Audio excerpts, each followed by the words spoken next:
Brian, and there are plans to expand indoctrination. That's right. Well, Idahoans are also concerned. Horror shot. That line would be moving a little bit farther west. I'm like crying. Nobody wants to see dark money is influencing policy in our state. Well, that's not how this works. Well, hello there and welcome to Nowhere to Hide. I'm Brian Hyde, and today's episode is titled The Last Mindbenders, as in, who are these people who are so intent on bending the minds of young children? Now, specifically today, earlier today, in the Idaho legislature, there was a committee hearing about HB 139. This is regarding explicit or obscene material being provided to minors in libraries, whether it be school libraries, whether it be public libraries. There are a lot of books that have snuck under the radar as well. Look, we're just being inclusive and we're just trying to, help the kids experience a broader slice of life. We're going to take a little closer look at that, and in particular, what exactly is the purpose of this so-called broader slice of life that is being offered? And is it really doing them a favor if, in fact, it's trying to bend young minds into weird, unnatural paths? But to start, speaking of weird, unnatural paths, let's take a little trip with the mind of Jim Jones about how none of this is any real concern, and it's really just a bunch of extremists upset about nothing. Well, nobody can gaslight like Jim can, so here we go. This is Jim writing for IdahoEdNews.org. Jim says the claim that Idaho librarians are dispensing pornography and other harmful materials fell flat last year. That was House Bill 666. But extremist GOP legislators are attacking once again. Oh, they're attacking, not defending, attacking. Okay. Nobody's been able to provide evidence that our librarians are handing out smut to kids. Okay, quick point of interest here. What if the kids are able to check it out on their own? Nobody has to hand it to them, but they're just simply allowed to check it out through the self-checkout portal. Does that change the complexion, Jim? Are we engaging in semantics games here?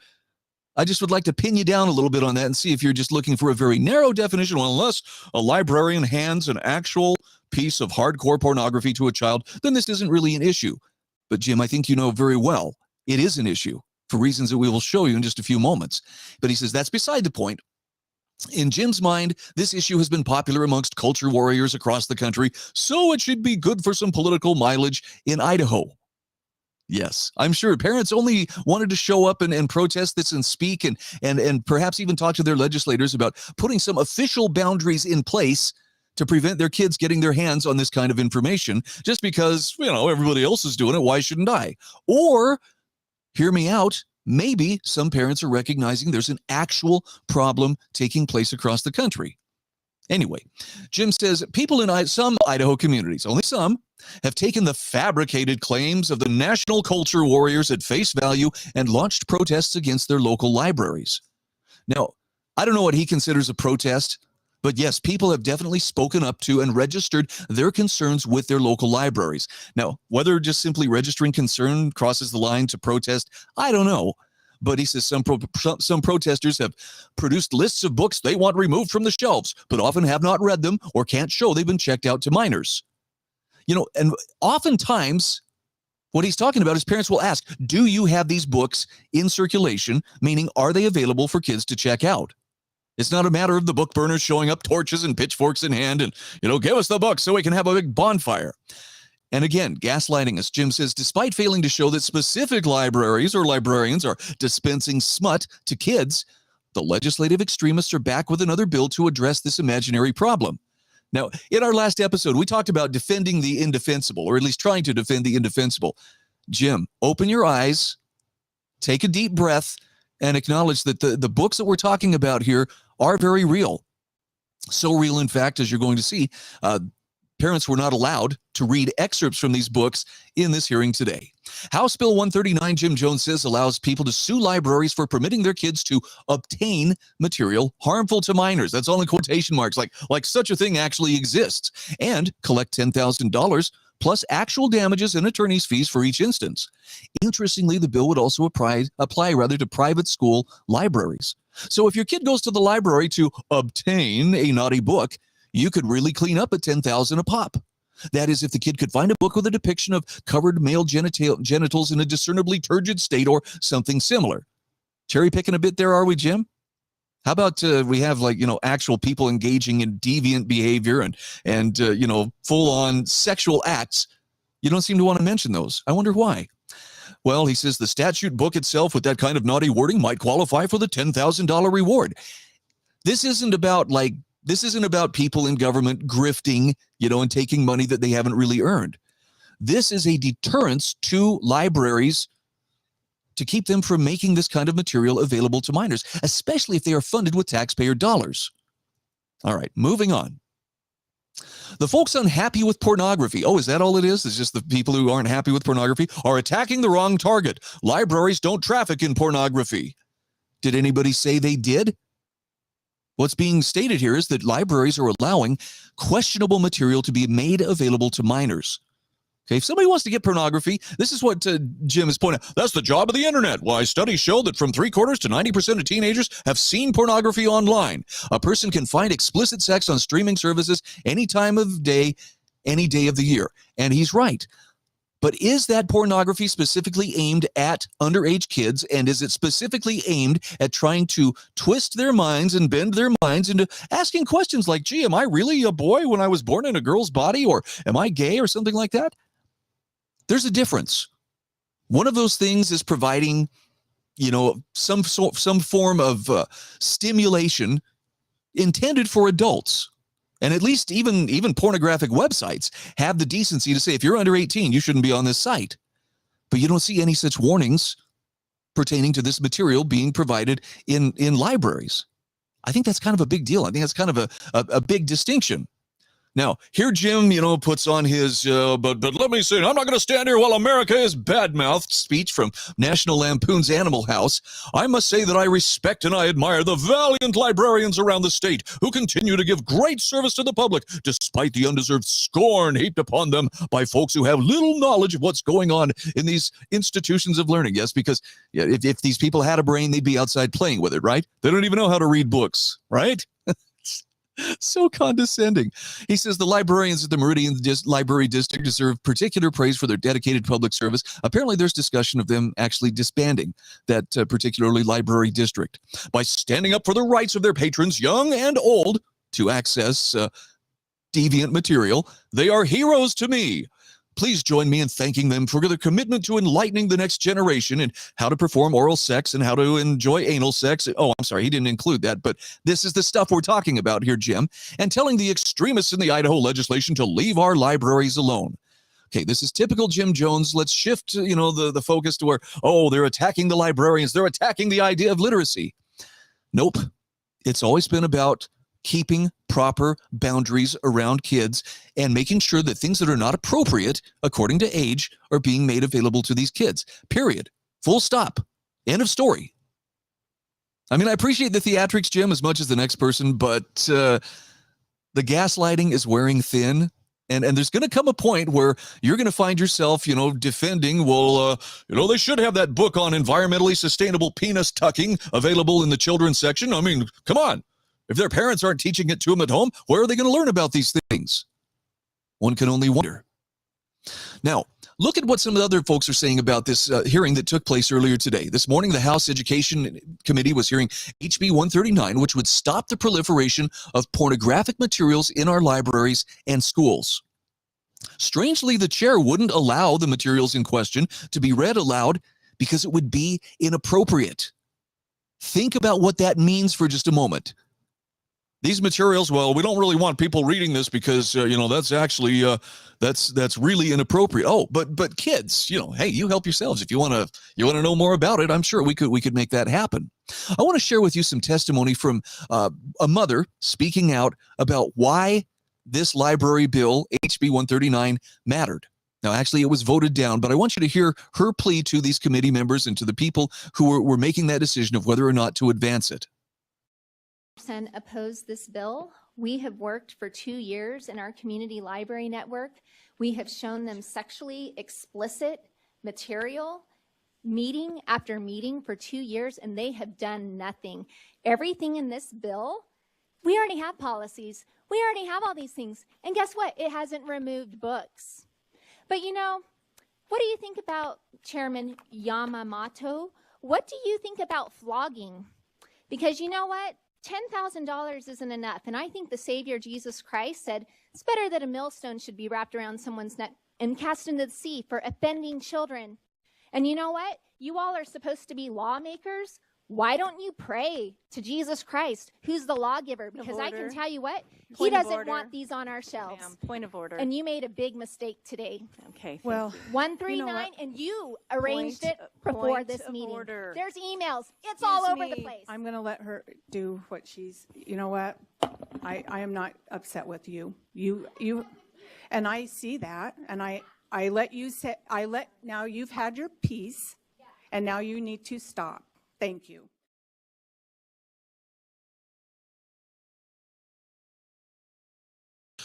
Oh, so nice. The state policeman coming up, ma'am, you're going to have to stop speaking. You're upsetting the committee members here. By the way, Alex Stein trolled them beautifully. They didn't know what to make of it. They weren't sure what to. He identified as, I'm a member of NAMBLA. That's the North American Man-Boy Love Association. Yes, it is a real cadre of pedophiles, and he identified as a member of that. I want to make sure kids have access to all of this stuff. How are we going to persuade them to join our ranks if we can't get that material to them? And we found it easiest by making it readily available in our public libraries. Now, he's trolling them. This is what he does for a living, but it's so funny to see those committee members just, and they're looking at each other. What, is he serious? Is he serious? I appreciate Alex's efforts, but I still think it went over their heads. Now, the woman in the video that you just saw said, well, how do you feel about flogging? And I'll show you exactly how Chairman Yamamoto feels about it. Someone had written to her about HB 139, specifically saying, please oppose, please vote no on this bill. And the response from Chairman Yamamoto was, thank you for your email, Elaine. We have alternative legislation written by librarians, although no draconian measures. What's next? Flogging? In fact, she answers another person. This is, take heart. We have an alternative written by librarians. Now, I got to give credit at least to Chairman Yamamoto. You know, we're going to let librarians write this, and apparently the HB 139 was voted down. We'll talk more about that in just a moment. But the alternative bills written by librarians are still very broad and still would allow for very questionable material to be made available to kids. Now, look, if this is happening in a public setting, if this is happening in a publicly funded setting, I think it is perfectly good to have that discussion about what's appropriate and what isn't. And I will give Chairman Yamamoto, at least she had the decency to actually listen to what her constituents were saying when they said, hey, please vote against this.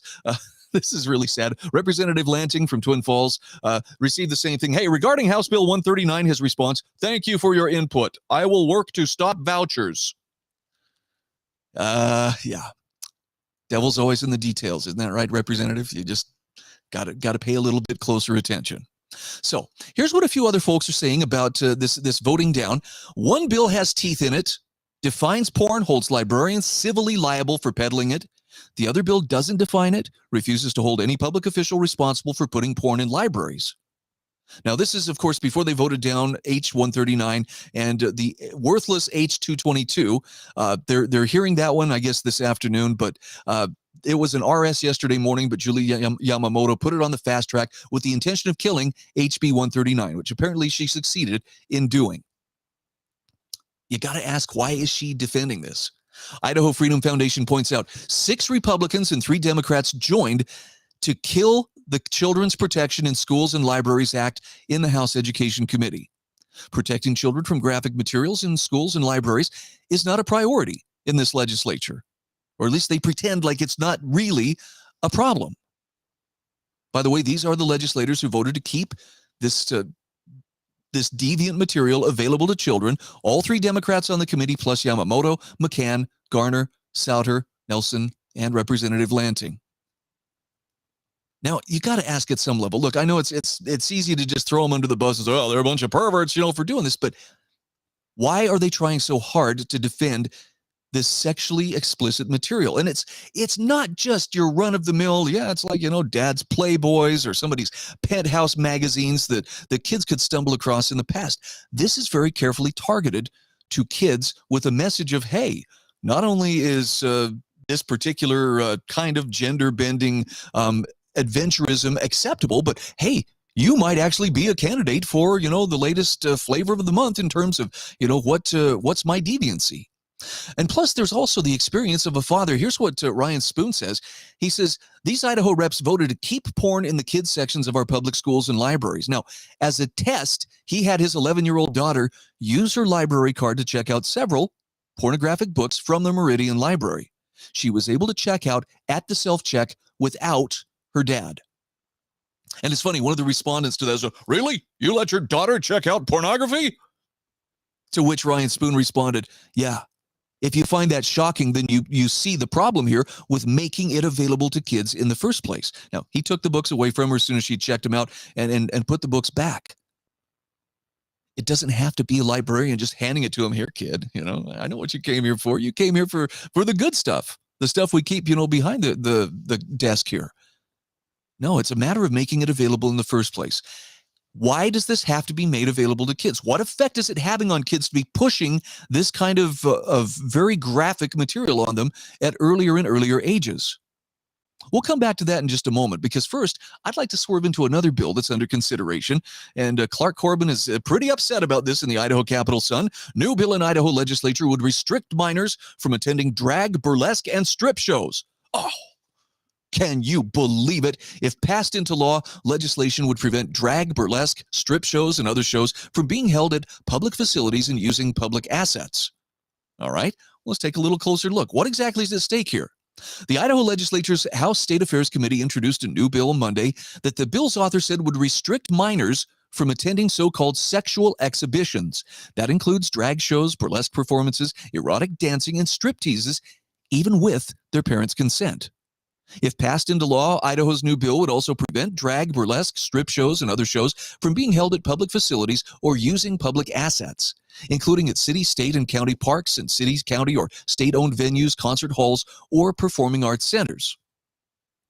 The bill would require performers, promoters, and participants of live shows or performances to take reasonable steps to restrict the access of minors if the show involved sexual conduct and if organizers and performers had reason to believe minors were likely to be present.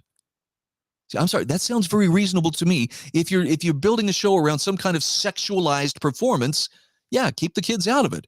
Now, the bill describes sexual conduct as acts, whether actual or simulated, of masturbation, sexual intercourse, or physical contact with a person's unclothed genitals or public area. I wonder if that's supposed to say pubic, but anyway, could just be a typo. Clark, you might want to double check that. Sexually explicit descriptions of such acts, sexually provocative dances or gestures performed with accessories that exaggerate male or female primary or secondary sexual characteristics. In other words, dildos and dancing around with them, probably not acceptable in front of kids. Can you believe we're even in a position where we're having this discussion whatsoever? Clark says the bill includes language that such shows would have to be patently offensive to the average person, applying contemporary community standards in the adult community as a whole with with respect to what is suitable for minors. Now, I don't think that's too high of a bar to set in terms of why would we keep kids, away from this? Well, how many generations back would we have to go before people would say, well, this is self-evident because there are some things that's just not for children? Why did they keep the dirty magazines behind the counter at the convenience store? Because those weren't supposed to be out where young eyes could just casually sit there and explore them. That was understood. Normal people, decent people understood that. Even if those same decent people were ones who went and ultimately bought those, materials and took them home. Some things were meant to be kept in private. Some burdens were not meant to be placed on kids' shoulders until they reached an age where they were ready to bear such burdens. Now, this is one that I hope doesn't blow too many people's minds, but I'm going to show you a chart here in a moment, and it is very revealing. I saw this text earlier today. It's really not an exaggeration to say that they're turning your kids gay. It's not some wild coincidence that LGBT identification exploded among impressionable young people, and only them, right when the mass media and government began a full-spectrum gay propaganda campaign. Look, I know there are people who will say, well, nobody's trying to turn anybody gay. They're all born that way or not. Baloney. There was a time where you could turn on a streaming service like Netflix or Hulu or whatever, and you weren't inundated with a bunch of gender-bending, question your sexuality kind of messaging. But it's all over the place today. Pop culture is absolutely infested with it. And again, What people do in privacy, what happens in the privacy of their own bedroom is their own business. No public laws should reach to a person's own bedroom as long as what they're doing is consensual and presumably with someone who is of an age that they can actually consent. But that applies to things that are kept in private. When you bring it out into the public square, especially when you want to put it in front of children, not just a kid might see it, but we're deliberately trying to put it in front of children, that's a problem. And the message of, the LGBTQ activists is, everybody should be a part of this. This is why they have these pride festivals. This is why they try to make it as fun and that why drag queens want to read to children. It's all about getting it to them at a young age. Christopher Rufo, I know, drives people like Jim Jones crazy because, he's a just social justice warrior, a cultural warrior. But the guy has done some pretty impressive research. One of the things that he points out is the people who founded, the individual who actually came up with the idea for Drag Queen Story Hour, comes right out in his own words and says the idea here is we're introducing them to a new family. And it is the family of gender bending, the family of sexual deviancy, the family that we are going to ultimately be there for them when we wean them away from their parents and get them to reject everything that their parents once taught them to believe. Check out this chart. This is showing, going back to 2014, the different colors correspond with different generations. So the traditionalists, that would be people born before 1946, that's the purple. Blue is the baby boomers, green is Generation X, yellow are the millennials, Generation Z is in red. So as of 2022, 7.2% of U.S. adults identify as LGBT. But look at the growth and look how, first of all, I want you to notice the older generations. So the traditionalists, the baby boomers, Generation X, those rates of how many people identify as LGBT have stayed pretty static, 2014 through 2017 through 2020 to 2022. Roughly 1.7% for the traditionalists, 2.7% for the baby boomers, roughly 3.3% for Generation X. Look at the millennials, though. 2014, that number was just hovering above 5%, creeping up a little bit in 2017, creeping up a little more in 2020. Boom, over 10% to 11.2% by 2022. Now look at Generation Z. Look at the numbers here. 15% in 2020 up to 19.7%. It corresponds with all of the messaging, the activism, the promotion of all of these materials, which are just, we're just trying to be inclusive by getting them into the libraries. Tell me that it's not having an effect on the kids. I dare you. It most definitely is. And the crazy thing about it, I've heard this suggested. Look, I'm not a clinical psychologist, so I can't say for sure, but it makes a certain amount of sense. A lot of those people who identify as LGBT are probably as straight as can be, but it's trendy, it's fashionable. So, they say it so that they can gain favor with the crowd, gain favor with the protected class. Protected by whom? Government, culture, institutions of higher learning, corporate America. I mean, look, the days when people would say, well, it's very brave of this individual to come out as gay, in this time, those days are so far past. You would not find a more welcoming or accepting or affirming culture than we have right now for people not just who are gay, but who have all sorts of interesting, gender bending identity issues. You know what it takes bravery to be is to be normal, or to be someone who says, yeah, that's not for me. That doesn't make you hateful. But if you want to say those kind of things, watch out. The cancel culture mob is waiting to wreak havoc upon you for daring to question its orthodoxy.